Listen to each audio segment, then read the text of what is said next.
राधे राधे दोस्तों, आइए सावन माह महत्तम कथा अध्याय 13 सुनते हैं। सनत कुमार बोले, हे भगवान, किस व्रत के द्वारा अतुलनीय सौभाग्य प्राप्त होता है और मनुष्य पुत्र पौत्र धन ऐश्वर्य तथा सुख प्राप्त करता है। हे महादेव, व्रतों में उत्तम उस व्रत को आप मुझे बताएं। ईश्वर बोले, हे सनत कुमार, तीनों लोकों में विख्यात दुर्वा गणपति व्रत है। सर्वप्रथम भगवती पार्वती ने श्रद्धा के साथ इस व्रत को किया था।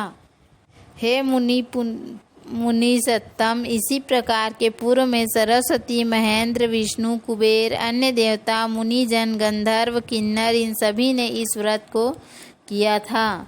श्रावण मास में शुक्ल पक्ष में जो शुद्ध तथा महापुण्यदायिनी चतुर्थी तिथि हो, उस दिन सभी पाप समूह का नाश करने वाले इस व्रत को करना चाहिए। उस चतुर्थी के दिन स्वर्ण पीठासन स्थित एकदंत गजानन विघ्नेश की स्वर्णमयी प्रतिमा बनाकर उसके आधार पर स्वर्णमय दुर्वा को व्यवस्थित करने के पश्चात विघ्नेश्वर को रक्त वस्त्र से वेष्टित ताम्रमय पात्र के ऊपर रखकर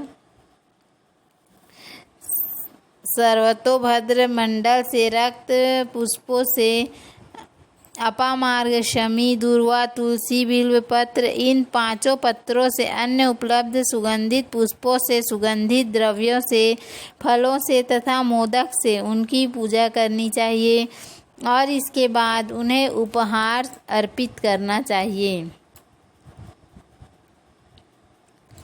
इस प्रकार अनेक उपचारों से भी गिरजा पुत्र विघ्नेश की पूजा करनी चाहिए। स्वर्ण निर्मित इस प्रतिमा में मैं विघ्नेश का आवाहन करता हूँ। कृपा निधि पधारें। इस स्वर्णमयी सर्वोत्तम रत्न जड़ित सिंहासन को मैंने आसन के लिए प्रदान किया है। विश्व के स्वामी इसे स्वीकार करें। हे उमा सुत, आपको नमस्कार है। हे विश्वव्यापिन, हे सनातन, मेरे समस्त कष्ट समूह को आप नष्ट कर दें। मैं आपको पाद्य समर्पित करता हूँ। हे गणेश्वर, हे देव, हे उमा पुत्र तथा विधान करने वाले को यह अर्घ प्रदान करता हूँ। हे भगवान, आप मेरे इस अर्घ को स्वीकार करें। विनायक, शूर तथा वर प्रदान करने वाले को नमस्कार है। मैं आपको यह अर्घ अर्पित कर रहा हूँ, इसे ग्रहण करें। मैंने गंगा आदि तीर्थों से प्रार्थना पूर्वक यह जल प्राप्त किया है। हे सूर्यपुंगव, आपके स्नान के लिए मेरे द्वारा प्रदत्त इस जल को स्वीकार कीजिए।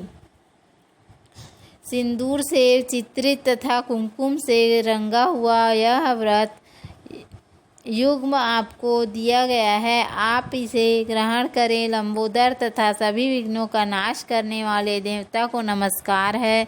उमा के शरीर के मल से आविर्भूत हे गणेश जी, आप इस चंदन को स्वीकार करें। हे सूरश्रेष्ठ, मैंने भक्ति के साथ आपको रक्त चंदन से मिश्रित अक्षत अर्पण किया है। हे सूरसत्तम, आप इसे स्वीकार करें। मैं चंपा के पुष्पों, केतकी के पत्रों और जवा कुसुम के पुष्पों से गौरी पुत्र की पूजा करता हूँ। आप मेरे ऊपर प्रसन्न हो। तीनों लोकों पर अनुग्रह करने, दानवों का वध करने के लिए स्कंद गुरु के रूप में अवतार ग्रहण करने वाले आप प्रसन्नता पूर्वक यह धूप लीजिए। परम ज्योति प्रकाशित करने वाले तथा सभी सिद्धियों को देने वाले आप महादेव पुत्र को मैं दीप अर्पण करता हूँ। आपको नमस्कार है। तत्पश्चात गणानाम त्वम, इस मंत्र से मोदक, 4 प्रकार के अन्न, लड्डू, पायस आदि का नैवेद्य अर्पित करें। मैं आपकी मुख शुद्धि के लिए आदर पूर्वक कपूर, इलायची और नागवल्ली के दल से युक्त तांबूल आपको प्रदान करता हूँ। आप इसे स्वीकार करें। हिरण्यगर्भ के गर्भ में स्थित अग्नि के स्वर्ण बीज को मैं दक्षिणा रूप में आपको प्रदान करता हूँ। अतः आप मुझे शांति प्रदान करें। गणेश्वर, हे गणाध्यक्ष, हे गौरीपुत्र, हे गजानन, हे इभानन, आपकी कृपा से मेरा व्रत पूर्ण हो। इस प्रकार अपने सामर्थ्य के अनुसार विघ्नेश का विधिवत पूजन करके निवेदित सामग्री सहित गणाध्यक्ष को आचार्य के लिए अर्पण कर देना चाहिए। उनसे प्रार्थना करें, हे भगवान, हे ब्राह्मण, दक्षिणा सहित गणराज की मूर्ति को आप ग्रहण कर लीजिए। आपके वचन से मेरा यह व्रत आज पूर्णता को प्राप्त हो। जो मनुष्य 5 वर्ष तक इस प्रकार व्रत करके उद्यापन करता है वह वांछित मनोरथ को प्राप्त करता है और देहांत के बाद शिवलोक को जाता है। या 3 वर्ष तक जो इस व्रत को करता है वह भी सभी सिद्धियों को प्राप्त करता है। हे सनत कुमार बोले, हे भगवान, अब आप इसकी उद्यापन विधि बताइए। तब भगवान कहते हैं, उद्यापन के दिन प्रातः काले तिलों से स्नान करो। तदंतर बुद्धिमान मनुष्य को चाहिए कि एक अथवा आधा पल अथवा उससे भी आधे पल स्वर्ण की गणपति प्रतिमा बनाकर पंचगव्य से स्नान कराकर भक्ति तथा श्रद्धा के साथ इन 10 नाम मंत्रों से दूर्वा दल से सम्यक पूजन करें। हे गणाधीश, हे उमापुत्र, हे अधनाशन, हे विनायक, हे ईशपुत्र, हे सर्वसिद्धि प्रदायक, हे एकदंत, हे वक्त, हे मुषवाहक वाहन, आपको नमस्कार है।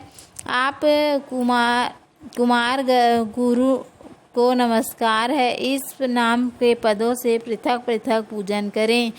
प्रथम दिन अधिवासन करके प्रातः काल गृह होम करके दूर्वा दलों तथा मोदकों से होम करना चाहिए। तत्पश्चात पूर्ण आहुति देकर आचार्य आदि विधिवत पूजन कराना चाहिए और घट तुल्य तनों वाली वस्त्र सहित गाय का दान अपने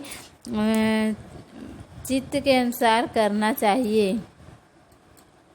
हे वत्स, इस प्रकार व्रत करने पर मनुष्य सभी मनोरथों को प्राप्त कर लेता है। सनत कुमार, अपने प्रिय पुत्र गणेश के व्रत करने से संतुष्ट होकर मैं उस मनुष्य को पृथ्वी पर सभी सुख प्रदान करके अंत में उसे सद्गति देता हूँ। जैसे दूर्वा अपनी शाखा प्रशाखा के द्वारा बुद्धि को प्राप्त होती है, उसी प्रकार उसे मनुष्य के पुत्र पौत्र आदि संतति निरंतर बढ़ती रहती है। हे सनत कुमार, मैंने दूर्वा गणपति का यह अत्यंत गोपनीय व्रत कहा है। सुख चाहने वाले को इस सर्वोत्कृष्ट व्रत को अवश्य करना चाहिए। इति श्री स्कंद पुराण के अंतर्गत ईश्वर सनत कुमार संवाद में श्रावण मास महात्म्य में चतुर्थी में दूर्वा